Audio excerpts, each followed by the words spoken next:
guys, it's Shawn. I know it's been a while since my last video. I think today is March 9th. Maybe my assistant could be lying to me. Anyway, guys, let's get started, shall we? In my last two videos, I spoke about forgiveness and what it means to love another person. Today, I want to talk about something that I think can be one of the greatest yet most difficult things life can teach us, which is how to do life with yourself. And not only how to do life with yourself, but also how to love yourself while doing it. And I don't mean love yourself in an egocentric or megalomaniac kind of a way, but rather love yourself as if you were someone dear to you, and then respond accordingly. And I know this can be really challenging, especially when it feels like the world is frequently bombarding us with messages that question our validity, our value, and our importance. Can you imagine spending the rest of your life with potentially your greatest enemy? Wouldn't it be better to be stuck with someone that you love and are excited to be around? I know it sounds silly, but I'm starting to think that's exactly how we should feel about ourselves. The problem is that for many of us, we are looking outwardly for love. We are seeking others to fill this need of feeling wanted, accepted, protected, and cared for. By relying on someone else to meet our needs, we're not only setting ourselves up for disappointment, but we're placing unrealistic expectations on the people around us. Your love story doesn't start when you find the right person to share your life with.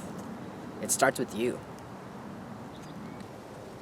You want to learn how to do life with yourself and love yourself while doing it? Recognize that you have a purpose and you have a power for your life. You are not here by mistake. When I first began my transition, my best friend at the time had written me a letter describing the man that she saw in me. But it was her last few words that spoke the loudest. It read, "Never question your validity. The Creator makes no mistakes. Your design is with purpose in the Master's plan." Your validation is in your existence. Discover your purpose, discover your power, and start living your truth. Second, accept that you're going to fumble a lot on this journey. So when you drop the ball or fall short of a goal, instead of jumping to self-degradation, take a moment and recognize your successes along the way. Yeah, things may not have worked out as planned or how others had wanted, but in the end, do you really need to let ego kick you too? No. Instead, treat yourself as if you were the person you loved most. Show yourself some grace. Celebrate your victories.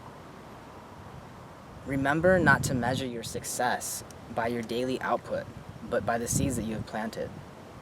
Be patient with yourself. Be kind to yourself.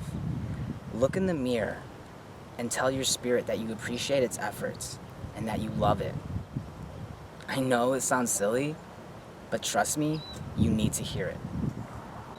Third, free yourself from the chains of regret and practice forgiveness.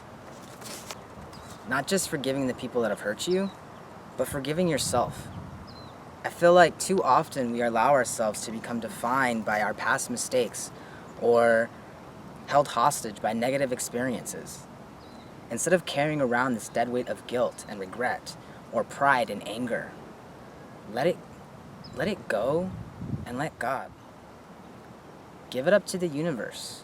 Wash your hands of it. Remember, forgiveness creates space for love. Love produces kindness, mercy, compassion, truth, hope, and perseverance.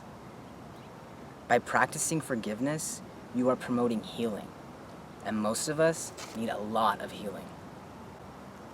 Fourth, reserve time that is just for you. This means regularly making appointments with yourself for restoration. If you think of yourself and the matter around you as bodies of energy, you can see how every encounter that we have is an exchange of that energy. While some experiences may drain you, others can boost you. So while you're working, going to school, encountering new faces, hanging with friends or family, Be mindful of who and what you give your energy to. This is especially important for those who are emotionally receptive or sensitive. Sometimes we can give so much of ourselves to someone or something that we completely exhaust ourselves to the point of physical illness. If you want to help someone, you need to take time for you. Do things that serve your higher good. Surround yourself with positive, loving energy. Take account of all the good things in your life. Meditate, pray. All of these things will help you recharge and refocus. Fifth, if you're gonna have healthy relationships, you gotta have a healthy self. How can you ever expect to do life with another person if you can't even do life with yourself? Don't you realize that what you bring to the table is you? All of you, past and present. That's a lot of baggage. And if you and your partner don't have your shit sorted out, it gets messy real quick. One theme that frequently played out in my relationships was my attempt to keep people at a safe distance, all the while still expecting a deep level of intimacy on their end, but not on my own. Yeah, that worked out real well. Trying to keep from getting hurt often meant being shielded and defensive. Sometimes subconsciously, but mostly habitually. The defense mechanisms were triggered by feelings of insecurity. The feelings of insecurity was fueled by the fear of pain. The fear of pain stemmed from deep emotional wounds from preceding events. And that's the thing about relationships. They're mirrors, inherently designed to grow you.